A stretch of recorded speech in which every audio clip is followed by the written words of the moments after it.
Guys, Joe McDonough back here for CageSidePress.com, joined by one of the top bantamweights in the world, number 4. Huge win this past weekend. Got to see it live. Pumped for that. Mr. Raufeon Stots. Raufeon, how are you? I'm doing good. Doing really good.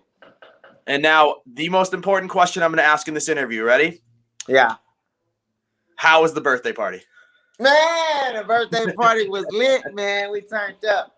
We had this place jumping, boy. We had balloons everywhere. We had a piñata. My boy got a drone. He got a scooter. We was turned up. And how angry was the wife for the stripper pole comment?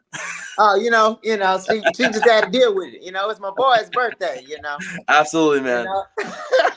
Bigger than the win itself was the birthday party. I love that. I mean, talk to me about this win. I mean, probably the biggest win of your career in the sense of opponents. I mean, the Casbell one was awesome too. But I mean, you dismantled one of the top 10 fighters in this division. Yeah, exactly. I dismantled one of the guys that a lot of people didn't want to really fight too. You know what I mean? He's 20-3. He's got one of the best records in Bellator. So, exactly how you said, I dismantled him. Some people thought I had too much energy left over, or it was too easy for me. You know what I mean? So, I'm very happy. I don't know how you can be angry that it was too easy for someone. I mean, that essentially means they did their job pretty well. But you can't please everyone, I guess. And that being said, Bellator rankings came out today. Oh yeah, I'm one of the panelists. I had you jumping up to number 3 over Magomed. It didn't seem that my counterparts agreed. Oh. What do you think of that? I mean, obviously I agree, as I'm sure you do. From number 1 to number 5 could be title contenders. Yeah, yourself included. I felt that win jumped you over Magomed at number 3. But it seems that you are staying put at number 4. Any thoughts on that? Yeah, I thought that was. I mean, I think that's weird. I thought for sure I should have been above him even after the last win, because I have three fights in Bellator, and I've also fought this is my second person that I fought in the top 10. He has not fought anybody in the top 10. You know what I mean? So I mean, as far as this promotion, I feel like I should be above a lot of guys. I'm the only one in the top 10 who's fought two other guys and beat 2 other guys in the top 10. But at the end of the day, it doesn't really matter. You put them in front of me, and I'll let my fighting do the talking. Absolutely, man. And your teammate Sergio Pettis, new champion of the division. When we talked after the fight, you had said you're fine playing bodyguard for a while, right? You're fine letting him, live in the glory of the belt, beat some people, defend. You beat some top contenders. You're both happy. When I brought that up to Sergio post-fight, he had said, first off, that he, thanks you for how good of a fighter he is, that you elevate him, as you said, with him also.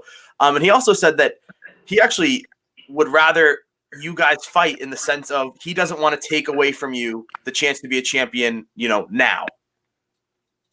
That's Sergio, man. He's just an awesome person. I talked to him even today. He's an awesome person, and that's why I want him kind of the same way. Like, I don't want to take away from his glory. He don't want to take away from my glory. He's just an awesome person. And you know what I mean? If that's what Bellator wants, you know what I mean? We're both open to it. But also, I'm very happy with knocking some of these guys off and letting Sergio knock, some guys off if that's what he wants.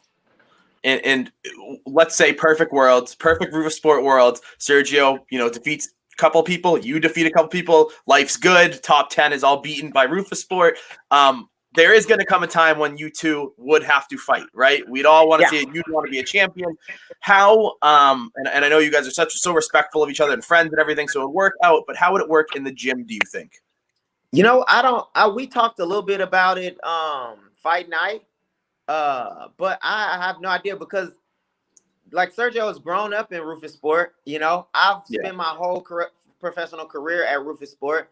So I don't think neither one of us wants to leave. You know what I mean? I'm more concerned with what are the rules? Like, can I just, train at off hours of when he trains or something? You know what I mean? Yeah, I'm not sure. If somebody was to leave or had to leave, I feel like Sergio and his family's been here. He's from Milwaukee, he should get the right to Rufus Sport because he's been here longer. He's been with Rufus Sport longer. He's been here since he was a teenager, you know what I mean? I was kind of implanted here while I while I was an amateur. So he should probably get that right, but we don't know. I have no idea. Yeah. I guess we're kind of like waiting. We'll cross that bridge when we get there, kind of. Exactly.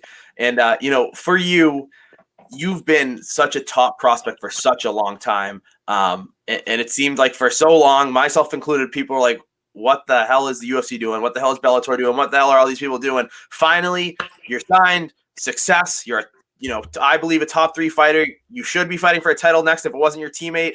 I mean, how does this feel in this journey of kind of waiting and looking for looking for avenues into these big promotions and now being here and essentially being a top contender? Man, I feel vindicated. I feel, everything happened for a reason. And I feel grateful. At the time, I was not grateful at all. I was angry at a lot of people. But now, looking back, I'm stronger and I'm better, a lot better because of the you know what I mean? The not even a struggle, but the situation I was put in. But now I'm vindicated. I'm happy, you know what I mean? And it's fun to kind of see other people like people not like yourself start to realize like, oh damn, like Raufeon he's that good, he's a bad guy, or he's a bad dude. So it's fun to see people eyes open up like, damn, I didn't know you was that good, Raufeon. Like, jump on the train. They jump on the train. come on, I'll let you. There's room. All aboard. So when would you like to fight next with Bellator? And I mean, obviously, we talked post-fight. There's a plethora of options. James Gallagher, Magomed Magomedov, Sergio, whoever. I mean, you could Juan Archuleta. You could go down the list from 1 to 10, and it would be an exciting fight.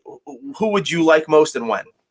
So I would like, if I could, to fight either July or August. I want to fight in the summer so I can then again fight later this year. So whoever, any of those guys, at the top that I could fight, that makes sense for me to fight, I'm loving to fight. Magomedov is looking real good right now because he seems the most interested. I like talk to Gallagher and I've talked to Patty Mix ups I've seen them away from cameras and stuff, and I like asked them like, "Hey, what's up, man to man? Like, you want to fight or whatever?" And they didn't seem too interested, And I don't feel like a lot of people will be interested in getting beat up, but they ain't seem that interested when I looked at him. But Magomedov, I haven't seen him in person, but online he seems to be, he seems to be gung ho, and he seems to be not, not phased, and I'm not phased by his success or his accolades. So I would love to fight, Magomedov, and I think it'd be they pushed Magomedov a lot, so that's a big name for me, and a main event slot, would be probably even a main event fight. I feel like with Magomedov with his following and his accolades, so he's looking like a front runner to me. And of course, if they want me to fight for the belt, I'll fight for the belt. But yeah, that's kind of where my head's at. And I'm excited just thinking about the fight between you and Magomed. So I hope that's what comes next. Raufeon, that's all I've got for you, man. I appreciate the time and I thank you and congratulations on the big win. Thank you.